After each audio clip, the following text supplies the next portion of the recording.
নমস্কার, দেখছেন talk to Bangla. আমি অভিষেক রয়েছে আপনাদের সাথে। এই মুহূর্তে যে খবর নিয়ে উপস্থিত হয়েছি, মহুয়া মৈত্র একটি ভিডিওর মাধ্যমে সম্পূর্ণ রাম মন্দিরকে কেন্দ্র করে যা বললেন তা অবশ্যই বিস্ফোরক বক্তব্য হিসেবে ধরা যায়। তার কারণ এই মুহূর্তে মোদী সরকার, অমিত শাহ এবং যোগী সরকার প্রত্যেককেই মহুয়া মৈত্র কিন্তু একইভাবে একই লাইনে কাঠগড়ায় দাঁড় করালেন এবং রাম মন্দিরের সামগ্রিক ঘটনাটাকে নিয়ে যতই আমরা খবর করি, যতই সোশ্যাল মিডিয়াতে লেখালেখি হোক, আদপে বিষয়টা যে একদম একটাই দিকে ধাবিত হচ্ছে এবং ফাইনালি যে যারা এইটার মাথায় রয়েছেন তাদের যে কিচ্ছু হবে না সেটা কোথাও দাবি করছেন মহুয়া মৈত্র। তিনি সরাসরি যে বক্তব্যটা রাখছেন আপনাদের সামনে রাখবো, আপনারা কাইন্ডলি শুনবেন সেই বক্তব্যটা। আমরা একটু জিস্টটা বলে দিই কি কি বলছেন মহুয়া মৈত্র পয়েন্ট ওয়াইজ। তো তিনি প্রাথমিকভাবে বলছেন যে 2020 সালে সংসদে দাঁড়িয়ে নরেন্দ্র মোদী এই ট্রাস্টটার কথা উল্লেখ করেন। সংসদে দাঁড়িয়ে একজন এমপি হিসাবে ভারতবর্ষের প্রধানমন্ত্রী ট্রাস্টের কথা উল্লেখ করেন, রাম মন্দিরের ট্রাস্টের কথা।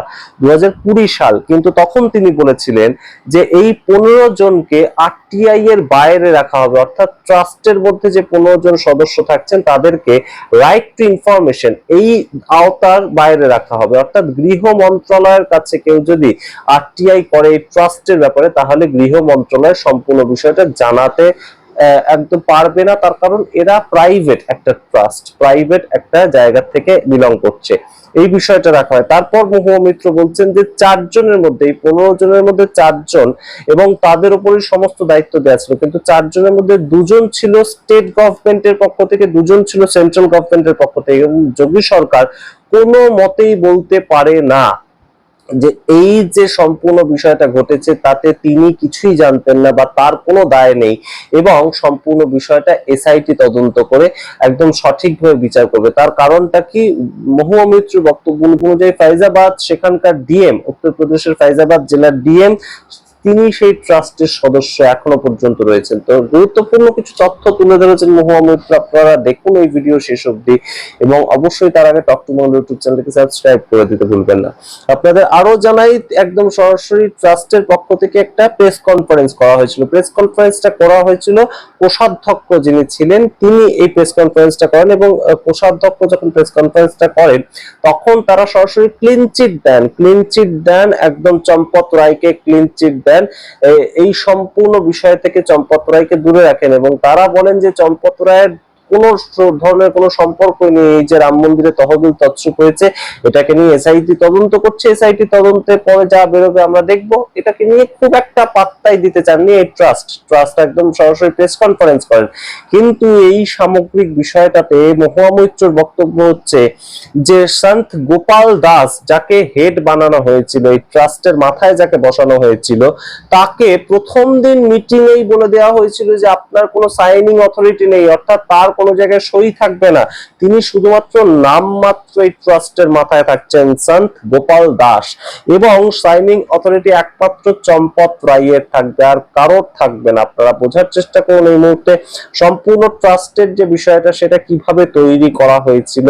গুরুত্বপূর্ণ কিছু বক্তব্য মহুয়া মৈত্র তুলছেন এবং তার পরবর্তীতে তিনি বলেন যে কোষাধ্যক্ষ আজকে যিনি একদম প্রেস কনফারেন্সটা করছেন, যিনি ক্যাশিয়ার, এবং তার সঙ্গে অধ্যক্ষ এই সন্ত গোপাল দাস, দুজনেরই কোনো ধরনের কোনো ট্রাস্টের মধ্যে কোনো বিষয় সাইনিং অথরিটি ছিল না, অর্থাৎ তারা সই করলে কোনো অথরিটি সেটা হিসেবে মানা হবে না কোনো কিছুতেই।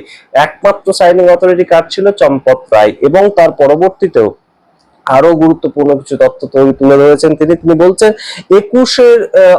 2021 সালে একজন ইঞ্জিনিয়ার ছিলেন। এই ট্রাস্টটা যখন তৈরি হচ্ছিল, এই ট্রাস্ট তৈরি হওয়ার ক্ষেত্রে একটা কমিটি তৈরি করা হয়েছিল, এস্টাবলিশমেন্ট কমিটি, এবং সেই ইঞ্জিনিয়ার তিনি তার মধ্যে ছিলেন, সেই কমিটির মধ্যে। তার নাম হচ্ছে দীনানাথ ভার্মা।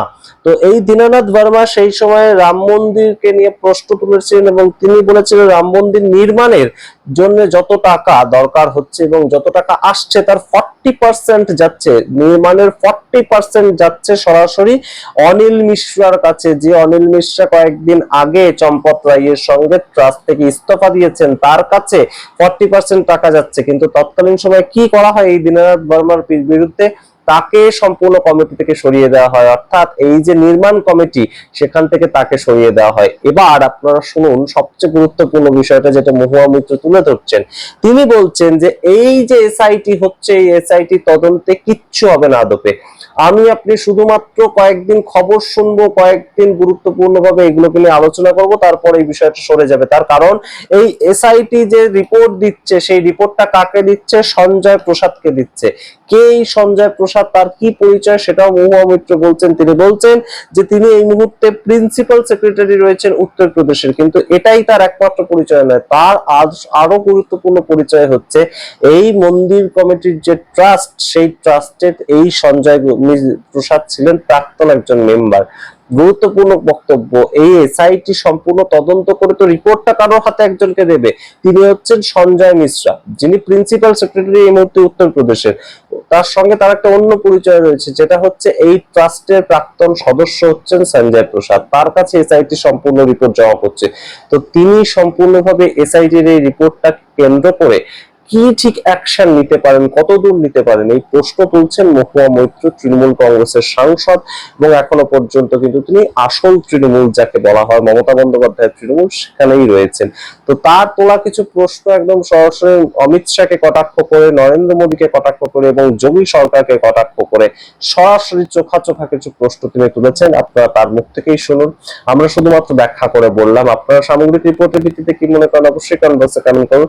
দেখতে থাকুন টক টু বাংলা, অবশ্যই টক টু বাংলা ইউটিউব চ্যানেলকে সাবস্ক্রাইব করতে ভুলবেন না। ধন্যবাদ। So first, the Ram Mandir Trust on the back of the Ayodhya judgment was announced in Parliament by none other than Prime Minister Narendra Modi in February 2020. The trust was set up, it was notified by none other than the Ministry of Home Affairs with 15 members. Now, this was a private trust, but it relied on donations from the public. How can a trust which relied on donations from the public, notified by the Ministry of Home Affairs, announced by the Prime Minister, be a private trust? It was only kept as a private trust to keep it out of the ambit of the RTI, the right to information. Indeed, when someone in 2024 filed an RTI request seeking information about the structure of the trust, he was told it was a private trust and there was no information.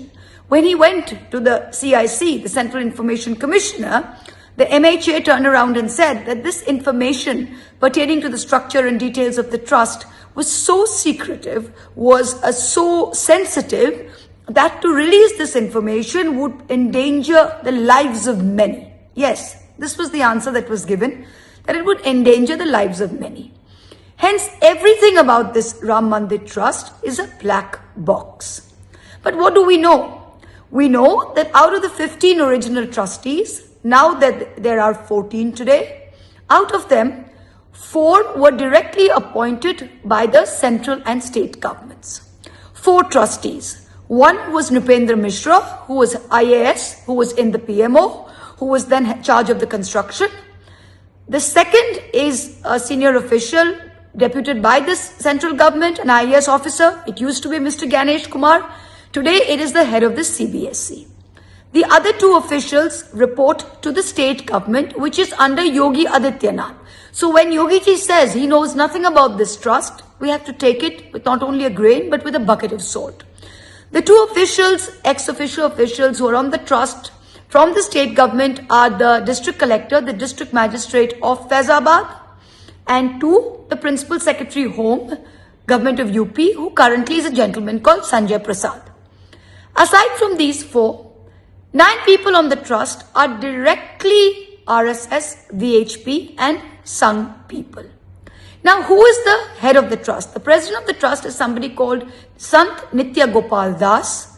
Sant Nitya Gopal Das, on the very first day, on the very first meeting of the trust, which was held at Senior Advocate Parasuran's house, over there itself, he was told that he should hand over all signing authority to Champat Rai ji, who was the General Secretary appointed by the VHP, and to Anil Mishra ji, who was appointed by the RSS. So the president, who's a son, has no signing powers. Who else do we have? We have Govind Giri, who is the treasurer, also a VHP man, who now says that he had no signing authority.